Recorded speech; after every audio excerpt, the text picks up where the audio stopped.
Assalamualaikum warahmatullahi wabarakatuh. Kami dari kelompok 7 akan mempresentasikan bagaimana membangun bisnis digital. Nah, anggota kelompok kami yang pertama yaitu saya sendiri, Lutfia. Selanjutnya ada Rizka Putri, ada Evi Amalia, ada Firdaus Ilyas, dan yang terakhir ada Latifah Nur. Nah, yang pertama untuk membangun bisnis digital yaitu contohnya yaitu seperti menjadi YouTuber. Menjadi YouTuber, next. YouTuber yaitu merupakan istilah menyebut seseorang yang membuat konten video yang unik, lucu, dan menarik, kemudian diunggah melalui akun YouTube mereka. Nah, langkah-langkah untuk menjadi YouTuber yaitu yang pertama ada mendapatkan tema untuk channel YouTube. Nah, contohnya yaitu seperti isinya itu dari hobi yang dimiliki seperti hobi memasak, hobi menyanyi, hobi main musik, membaca, atau ngeprank, sosial eksperimen, tutorial, menonton sepak bola, main game, fotografi, atau hobi-hobi lainnya. Dan yang kedua yaitu membuat channel YouTube. Nah, kita di sini yang pertama harus mempunyai akun email di Google. Nah, setelah itu pasti kita mempunyai akun di Google. Akhirnya selanjutnya yaitu membuka channel YouTube. Dan yang ketiga yaitu membuat video. Untuk membuat video yaitu untuk menjadi seorang YouTuber, seorang harus mulai membuat video sesuai tema yang sudah ditentukan sebelumnya. Yang keempat yaitu promosi. Agar video dan channel YouTube seseorang dapat dilihat oleh banyak penonton, maka para YouTuber harus mempublikasi secara gencar seperti membagikan dan mempromosikan lewat medsos lainnya seperti Instagram, Facebook, Twitter, atau blog. Dan yang terakhir yaitu mengembangkan channel YouTube. Agar dapat hasil yang lebih memuaskan, maka YouTuber harus mengembangkan channel YouTube-nya dengan cara melakukan optimalisasi, bahkan juga dapat memonetasi channel YouTube tersebut. Next. Nah, dari YouTube kita dapat mendapatkan sumber penghasilan untuk bergabung dengan YouTuber. YouTube partner program harus mempunyai syarat-syarat berikut. Nah, yang pertama yaitu channel YouTube harus mempunyai setidaknya 10.000 penayangan. Yang kedua yaitu video-video di channel YouTube sudah menonton 4.000 jam dalam jangka 1 tahun dan memiliki minimal 1.000 pelanggan subscribers. Yang terakhir yaitu menaati pedoman komunitas YouTube. Next. Dan yang kedua, kita bisa menjadi blogger. Next.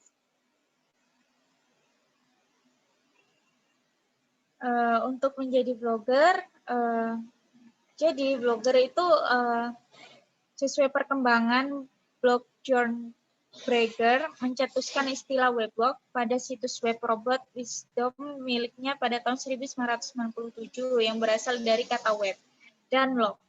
Hal ini mengacu pada situs yang berisi catatan harian pribadinya. Dalam perkembangan, istilah weblog atau internet blog menjadi dikenal banyak yang menyingkatnya menjadi hanya blog. Nah, beberapa hal yang khas dari weblog yaitu yang pertama, mengacu pada situs yang dapat diakses umum yang menampilkan pemikiran individu. Yang kedua, weblog diperbarui menurut kronologisnya dan biasanya berita yang terbaru berada di atas. Biasanya, yang ketiga, biasanya penulis mengisi weblog dalam periode tertentu. Yang keempat, orang lain yang mengakses weblog penulis dapat berkomentar dan menuliskan pendapatnya di weblog penulis. Dan yang kelima, pada weblog terdapat beberapa link yang diarahkan ke situs atau weblog tertentu yang disesuaikan dengan minat penulis. Yang keenam, pada umumnya juga weblog lebih banyak berisi teks. Dan yang terakhir yaitu format penulisannya, biasanya itu seperti judul tulisan besar, lalu berita ditulis dengan font yang lebih kecil. Next. Nah, yaitu yang ketiga yaitu menjadi fotografer. Untuk menjadi fotografer, hal yang penting mendasar agar bisa menjadi fotografer yaitu yang pertama harus kreatif. Dan yang kedua keterampilan teknis fotografi yang sangat baik.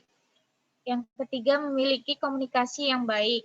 Yang keempat memiliki kemampuan IT terutama dengan program komputer yang mendukung dunia fotografi. Yang terakhir yaitu harus bisa fokus sehingga bisa menghasilkan foto yang baik. Selanjutnya akan dilanjutkan teman saya.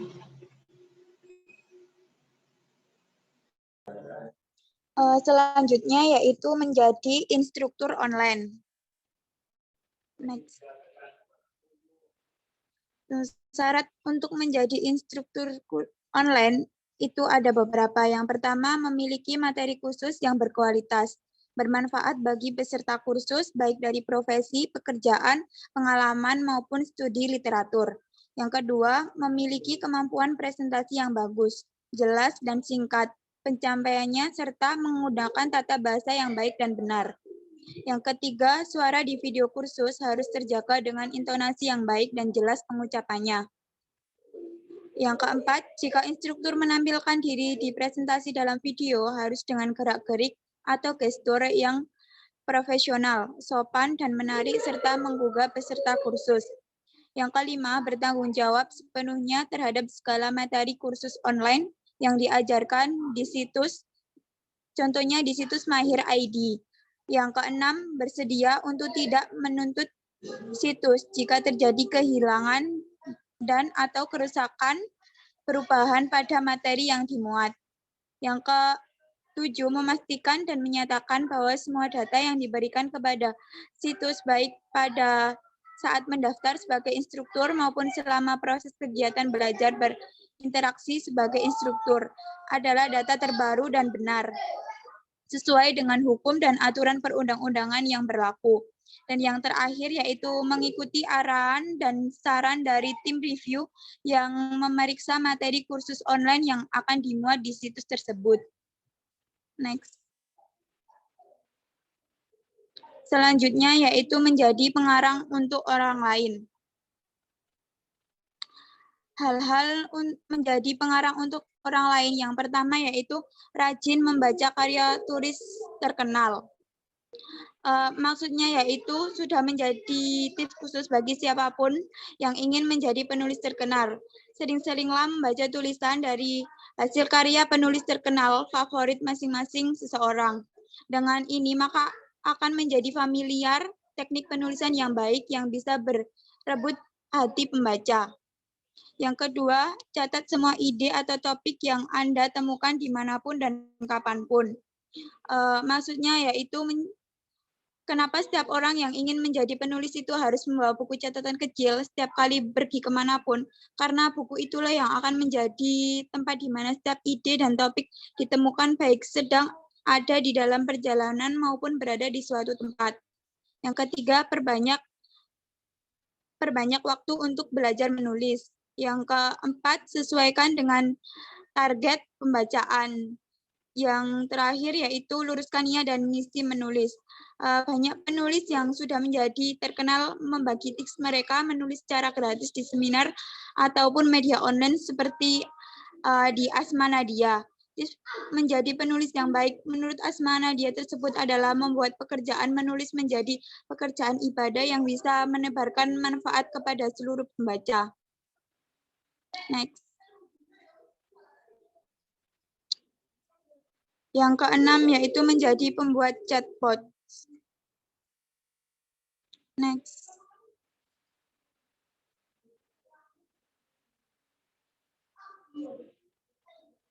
Pengertian chatbot sendiri yaitu sebuah program komputer yang dirancang untuk menyimulasi percakapan antar manusia. Chatbot dibekali dengan kecerdasan buatan dan pemrosesan bahasa alami yang membuat chatbot menjadi program komputer yang cerdas dan menjawab pertanyaan yang diberikan oleh manusia. Proses chatbot dimulai dengan memasukkan dari pengguna menggunakan bahasa alami dan sistem akan menjawab dengan respon yang masuk akal atau bisa dikatakan cerdas untuk bahasa yang sebenarnya. Chatbot ini dapat digunakan dalam industri kecil atau bisnis untuk mengotomatisasi layanan pelanggan sebagai permintaan pengguna dan ditangani oleh chatbot sehingga mengurangi kebutuhan tenaga kerja dan pengeluaran manusia. Itu menurut Rupsing 2018. Next. Selanjutnya itu platform yang digunakan chatbot. Platform yang digunakan untuk membangun chatbot dalam penelitian ini adalah Catful. Keuntungan Catful ini adalah dapat membangun chatbot yang didukung dengan kecerdasan buatan dengan mudah tanpa menggunakan bahasa pemrograman. Selain itu, Catful ini dapat diintegrasikan pada Facebook. Catful ini didukung banyak fitur dan plugin diantaranya adalah Setup All digunakan jika penggunaan ini memberikan kecerdasan buatan pada bot yang dibangun. Selanjutnya akan dijelaskan oleh teman saya. Selanjutnya ada pemasar afiliasi. Next. Pemasar afiliasi adalah salah satu bentuk pemasaran tertua, di mana Anda merujuk seseorang pada produk online tertentu dan ketika orang itu membeli produk melalui rekomendasi Anda akan menerima komisi. Cara kerja pemasaran afiliasi itu ada 4 langkah. Yang pertama, tinggal bergabung dengan program afiliasi. Dan yang kedua, memilih produk untuk dipromosikan. Anda akan mendapatkan tautan afiliasi yang unik yang akan dipasang di blog untuk bisa digunakan dan dipromosikan melalui sosial media lain. Yang ketiga, dengan membagikan tautan melalui media sosial seperti blog, video YouTube, Facebook, atau yang lainnya. Dan yang keempat, ketika seseorang melakukan pembelian, Anda akan mendapatkan komisi afiliasi yang sudah dijanjikan sebelumnya. Menjadi pemasar afiliasi ada dengan yang pertama dengan menemukan niche Anda. Menemukan niche Anda melakukan memberi Anda fokus yang harus Anda miliki selama pemasaran afiliasi. Itu membuat pekerjaan Anda jauh lebih mudah ketika datang penargetan audiens. Dan yang kedua ada bangun situs web. Untuk karya yang sukses dalam pemasaran afiliasi, sangat penting untuk memiliki situs web sendiri. Karena Anda dapat menyewa seorang profesional untuk merancang situs web yang bagus untuk Anda. Tetapi jika tidak bagus akan merugikan kualitas dari produk Anda sendiri. Dan yang ketiga, membuat konten yang berkualitas. Dan yang keempat adalah dengan mengembangkan daftar email Anda. Dengan mendaftarkan email Anda, banyak konsumen yang akan lebih bisa mengetahui produk Anda. Dan yang kelima ada pilih produk afiliasi untuk dipromosikan. Dan yang biasanya dipromosikan itu adalah barang yang lagi booming atau yang sedang diminati oleh semua kalangan. Dan yang keenam ada bergabung dengan jaringan pemasaran afiliasi. Dan yang ketujuh melacak hasil Anda. Next. Yang 8 menjadi pelatih karir atau penulis profil LinkedIn.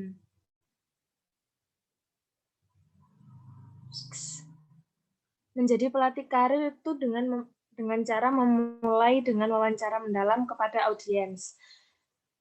Agar kita mengerti karakter yang sebenarnya dari audiens tersebut. Yang kedua, menetapkan jadwal yang masuk akal. Karena pelatih karir harus bisa mengatur jadwal audiens yang berantakan jadi agar menjadi rapi. Dan yang ketiga ada jangan hanya memberikan instruksi. Pelatih karir bukan hanya memberi saran yang berharga mahal. Jadi kita bisa melatih pelatih karir juga tidak hanya memberikan instruksi saja, tapi bisa memberikan masukan-masukan yang lebih baik kepada audiens. Dan yang keempat, membantu klien mencapai tujuan. Next.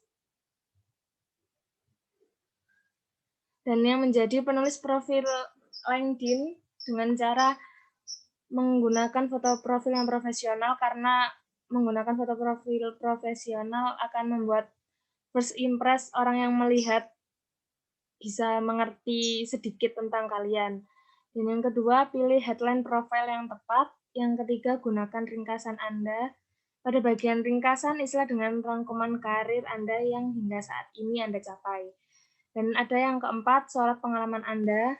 Pada sesi ini, sama seperti resume atau CV, Anda perlu memberikan gambaran lengkap tentang karir Anda hingga saat ini. Yang kelima adalah minta rekomendasi. Profil yang paling baik tidak memiliki satu rekomendasi. Maka Anda bisa coba bertanya kepada pemberi kerja sebelumnya, rekan kerja, atasan, maupun kontak profesional lainnya yang relevan untuk memberikan rekomendasi mengenai pekerjaan Anda. Yang keenam, membagikan hasil karya. Dan yang ketujuh, URL publik. Menjadi kontraktor bisnis. Next. Menjadi kontraktor pembangunan bisnis. Bisnis kontraktor dikenal juga dengan jasa pemborong bangunan.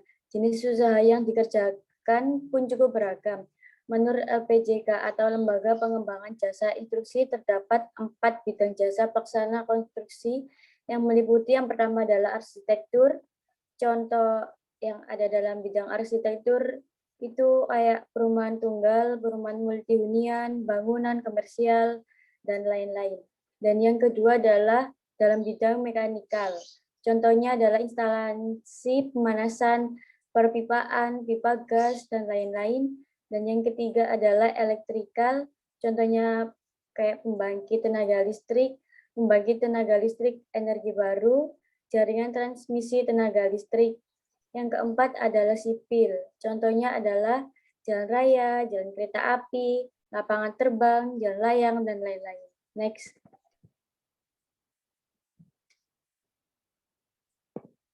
Next.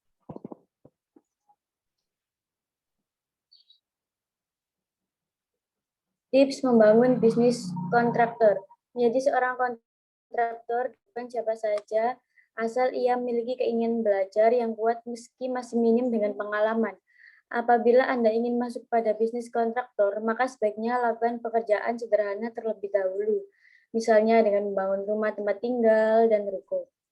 Yang pertama adalah tips membangun bisnis kontraktor, yaitu mencari pengalaman dengan bekerja pada perusahaan kontraktor. Bisnis kontraktor dapat Anda mulai dengan bekerja pada perusahaan kontraktor terlebih dahulu. Waktu riwayat kerja 1-5 tahun sudah cukup sebagai bekal untuk mengetahui gambaran sederhana mengenai bisnis properti ini. Yang kedua adalah membangun relasi dengan pihak lain. Saat bekerja di perusahaan tersebut, Anda harus memanfaatkan waktu membangun hubungan yang baik dengan berbagai pihak, mulai dari pemasok, klien, dan juga arsitek, untuk membangun relasi yang kuat. Yang ketiga adalah menyusun rencana bisnis. Sangat penting untuk menyusun rencana bisnis terlebih dahulu sebelum benar-benar merealisasikan bisnis kontraktor tersebut, sehingga Anda bisa fokus dalam menjalankan usaha dan tujuan bisnis dapat tercapai. Yang keempat adalah mendapat izin usaha. Untuk menjadi seorang kontraktor yang sukses, tentu saja harus memiliki izin usaha.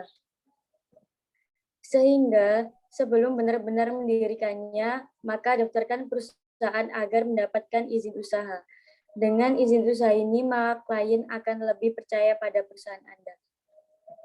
Dan yang kelima adalah mengkaji pinjaman usaha industri.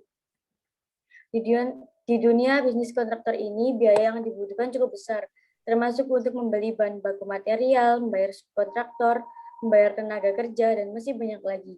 Pinjaman usaha akan menjamin perputaran uang di dalam bisnis sehingga akan berjalan lebih baik. Dan yang keenam adalah memperluas bisnis kontraktor. Tips selanjutnya untuk bisa menjadi pengusaha kontraktor yang sukses adalah dengan memperluas bisnis. Dan yang ketujuh adalah tak berhenti melakukan promosi.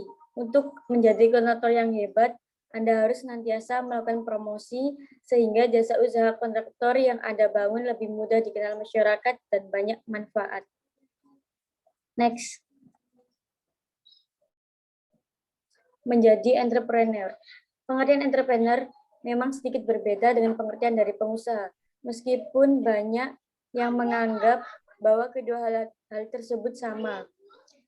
Tapi ada perbedaan, yaitu pengusaha ialah orang yang mengikuti cara bisnis tradisional atau yang mengikuti ide-ide yang sudah ada. Ia memiliki margin risiko yang rendah, ia mengikuti ide yang sudah dicoba oleh orang lain. Maka ia terlebih dahulu menghitung semua pro dan kontra dan juga memperkirakan keuntungan sebelum memilih strategi bisnis apapun. Fokus utama seorang pebisnis adalah untuk mengalahkan pesaingnya dan memperoleh lebih banyak keuntungan dan kesuksesan. Berikut ini merupakan paparan mengenai perbedaan antara entrepreneur dan pengusaha. Yang pertama adalah sifat dan tujuan. Salah satu perbedaan utama antara entrepreneur dan pengusaha adalah sifat dan tujuan mereka.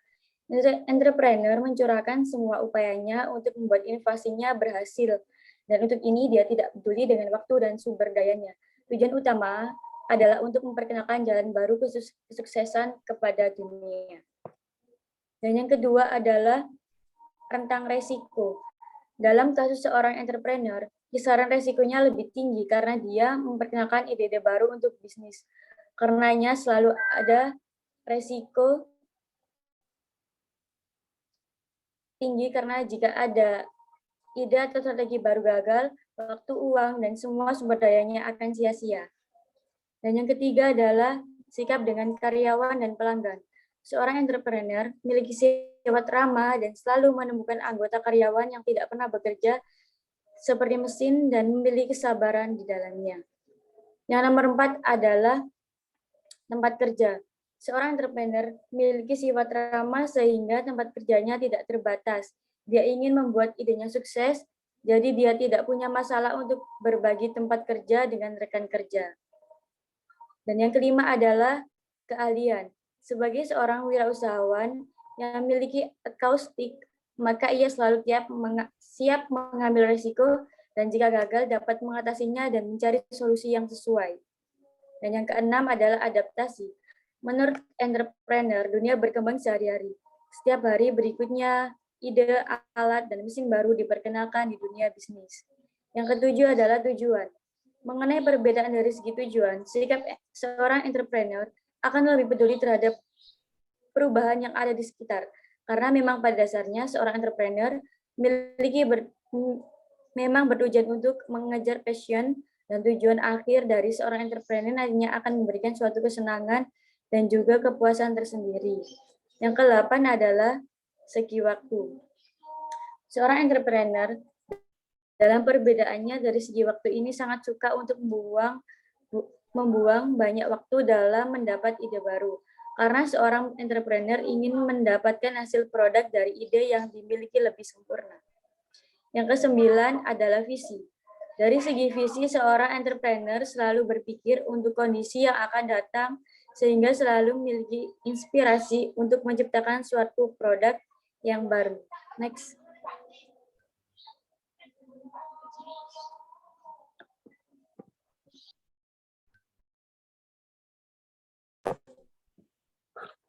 Menjadi flipper situs web.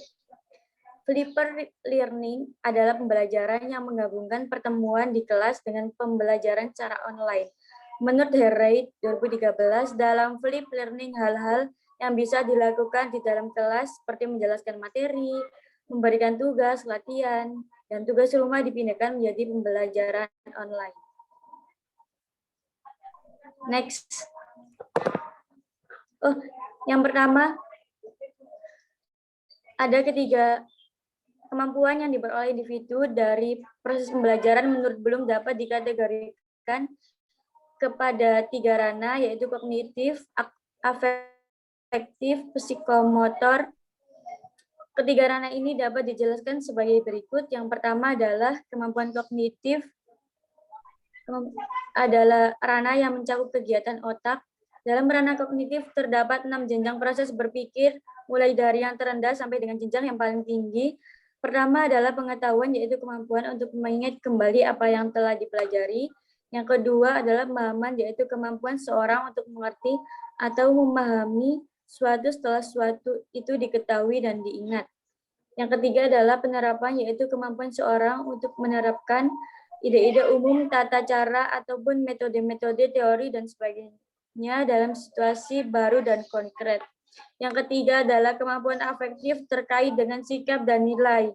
Ranah afektif dibagi menjadi yang pertama adalah receiving, yaitu kepekaan seorang dalam menerima rangsangan dari luar yang datang kepada dirinya. Yang kedua adalah responding, yaitu kemampuan untuk menanggapi sehingga ada partisipasi aktif. Dan yang ketiga adalah valuing, yaitu memberikan penghargaan atau nilai terhadap suatu kegiatan atau objek apabila tidak dilaksanakan dirasakan akan membawa kerugian dan penyesalan. Yang ketiga adalah kemampuan psikomotor, adalah kemampuan yang berkaitan dengan keterampilan atau kemampuan bertindak setelah seorang menerima pengalaman belajar tertentu. Hasil belajar psikomotor ini merupakan kelanjutan dari hasil belajar kognitif dan efektif. Hasil belajar kognitif dan efektif akan menjadi hasil belajar psikomotor apabila peserta didik telah menunjukkan perilaku atau perbuatan tertentu. Next. Faktor-faktor yang mempengaruhi hasil belajar. Ada dua, yaitu faktor internal dan eksternal. Faktor internal adalah merupakan faktor yang berasal dari dalam diri individu yang mempengaruhi prestasi belajarnya, dan yang faktor eksternal yaitu faktor sekolah, faktor keluarga, faktor masyarakat, dan lain-lain. Fulton dalam Harvard 2013 menyatakan beberapa keunggulan penggunaan flipped learning. Keuntungan tersebut yaitu yang pertama yaitu siswa dapat berkembang sesuai kecepatan masing-masing. 2, melakukan latihan yang biasanya menjadi PR di dalam kelas. Dan yang ketiga adalah waktu tatap muka dapat dimanfaatkan secara lebih efektif dan kreatif. Dan yang keempat, guru dapat lebih mudah menilai prestasi, minat, dan komitmen belajar siswa. Yang kelima adalah penggunaan teknologi membuat pembelajaran lebih fleksibel dan cocok. Skill yang dibutuhkan seorang headhunter. 1. Memahami lingkungan dan tren bisnis saat ini. Digitalisasi saat ini telah mempengaruhi hampir seluruh aspek bisnis. Ini menjadi tantangan bagi headhunter karena ia akan terus-menerus berhadapan dengan topik ini dalam percakapan dengan klien dan calon potensial. Klien juga akan terus mencoba mencari tahu apakah headhunter selalu mengikuti perkembangan bisnis setidaknya dalam 1 dekade terakhir. Dengan begitu, headhunter harus terus memperbarui pengetahuan mereka seputar bisnis terkini. Memiliki keterampilan sales. Headhunter ibarat seorang sales yang mampu menjual kemampuan kandidat yang ditawarkan kepada perusahaan. Keterampilan sales ini terintegrasi dalam seluruh proses headhunting. Tidak hanya mampu menawarkan calon kandidat kepada klien, headhunter juga harus mampu menarik minat calon kandidat potensial pada posisi yang ditawarkan. 3. Mampu melakukan analisis. Headhunter tidak mencari kandidat terbaik, tetapi yang paling sesuai dengan kriteria yang dibutuhkan. Proses tersebut tidak hanya mempertimbangkan kemampuan kandidat, namun juga kepribadian dan dinamika emosionalnya. Oleh karena itu, ketika seorang headhunter mewawancari kandidat potensial untuk pertama kalinya, ia harus mampu mengevaluasi bagaimana kandidat tersebut akan cocok dengan tim atau berinteraksi dengan manajer, tim manajer, atau pemangku kepentingan. 4. Memahami teknologi. Selain memahami perkembangan teknologi saat ini, headhunters juga harus mampu mengelola berbagai aplikasi dan software yang digunakan dalam proses rekrutmen. Hal ini terutama aplikasi dan software yang berkaitan dengan menemukan informasi penting dengan cepat. Headhunter yang baik tidak hanya menggunakan email, namun juga berbagai aplikasi media sosial untuk menemukan kandidat yang tepat. 5. Mampu membangun networking. Teknologi telah membuat semua informasi tersedia dengan cepat. Akan tetapi, membangun dan memelihara networking tetaplah penting. Terlepas dari kecepatan digitalisasi, manfaat networking memiliki pengaruh yang besar dalam proses headhunting. Sebagian besar headhunter mengandalkan networking yang telah dibangunnya untuk menemukan kandidat yang tepat. 6. Kerahasiaan. Terkadang headhunter diminta untuk mencari kandidat yang tepat untuk mengisi posisi-posisi penting. Posisi ini dapat mempengaruhi pengambilan keputusan dalam perusahaan. Untuk itu, perusahaan cenderung meminta headhunter untuk mencari kandidat secara rahasia terlebih dahulu. Oleh karena itu, headhunter harus dapat menjaga kerahasiaan tersebut.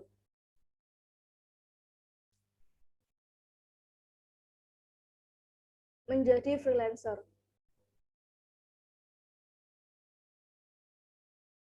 Freelance merupakan sebutan bagi orang yang berstatus kerja, tetapi waktu kerja tersebut dapat diatur sendiri, tidak seperti karyawan tetap atau profesional lainnya, yang harus memiliki jam kerja selama 8 jam sehari. Saat ini, pekerjaan sebagai freelance sudah diminati oleh banyak orang karena beberapa jenis. Pekerjaan freelance memiliki prospek dan profit yang tinggi. Pekerjaan freelance yang sangat diminati oleh banyak orang, salah satunya adalah desainer. Cara menjadi freelancer. 1. Membangun brand. Untuk membuat klien menjadi tertarik dengan Anda, maka sangat penting untuk membangun brand.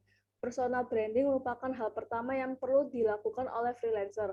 Dengan personal branding yang bagus, komunikasi yang jujur, dan konsisten serta profesional akan membuat klien lebih percaya pada Anda. 2. Membuat portfolio.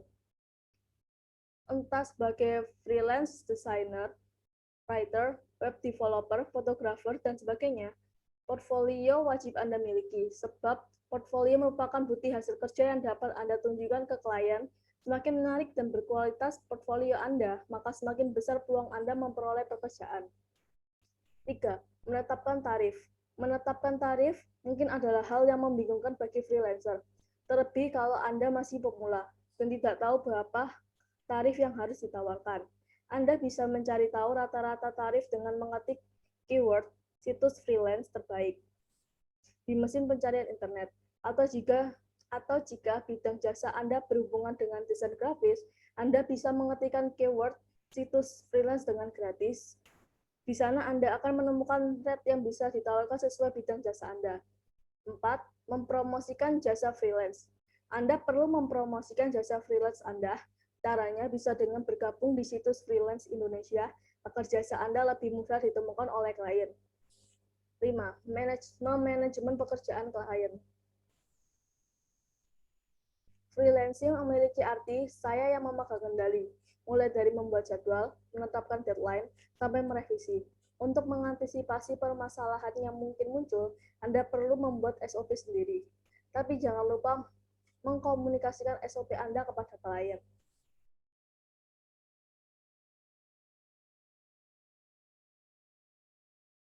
Kelebihan dan kekurangan freelance. Kelebihan. 1. Quality time. Bayangkan saja jika kamu bekerja di rumah dan berpenghasilan tinggi. Pasangan dan anak pastinya akan sangat senang dengan hal itu. Pekerjaan ini tidak jauh berbeda dengan menjadi seorang investor. Hanya saja freelancer akan selalu menguras ide dan pikiran dalam pekerjaannya. Sedangkan investor dapat menikmati waktu dan uang yang terus mengalir secara passive income. Menurut riset dari Sekolah Bisnis Brighton University, seorang freelancer memiliki kebahagiaan yang jauh lebih tinggi dari seorang pekerja tetap. Karena bekerja secara bebas dengan gaji yang lebih tinggi daripada pekerja tetap. 2. Dimanapun dan kapanpun. Saat kamu menjadi seorang freelancer, kamu dapat mengatur sendiri waktu dan lokasi untuk kamu bekerja. Cukup membawa laptop dan handphone dalam genggaman. Jasa tersebut akan terbayarkan oleh beberapa customer. Terdapat kisah hidup dari seorang freelancer Indonesia yang sejak dulu di bangku kuliah ia bekerja sebagai seorang programmer. Sebagai seorang anak tukang sapu, ia membiayai sendiri seluruh kebutuhan hidup dan pendidikannya melalui pekerjaan sampingan sebagai programmer. Kamu dapat membaca kisah lengkapnya di blog Decoding.